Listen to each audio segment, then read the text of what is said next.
I'm not teaching anything that I don't know about. I know about it. So we lived underground versus having technology. And when we didn't have technology, we had mind, and that was the greatness of the Lemurians. They had mind. They were the most compassionate explorers in this galaxy. And they're the ones that had the ships that were actually a gigantic living cell, because every cell has bands around it. And they just created a gigantic living cell that had, because it was alive, had its own sequence of bands. And they were the DNA. They're the ones that operated those crafts. Those crafts were living cells. Because the only thing that can create no time are the bands spinning in an analogical state.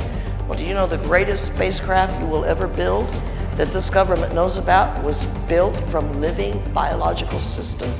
Did you know that my family came here on crafts that were actually alive? And alive because in anything that's alive has got to have consciousness and energy, and anything that's alive has got to possess those bands.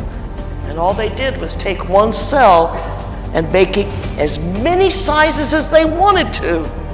That's not hard to do. They were the DNA that gave the cell its life, and it was by their thought that that cell was a great mothership that came here and didn't even travel. It appeared here from beyond the North Star, and they're the ones that know how to defy gravity. Where do you think the ancients got their knowledge of levitation, biolocation, and extraordinary mind? They came here in a cell of extraordinary mind. If we could grow a spaceship as big as a cell in your body, which is possible, and still have it alive, and instead of a panel of electronics, that the panel is DNA, and the writers inside of this cell are punching out the DNA, you have the perfect UFO.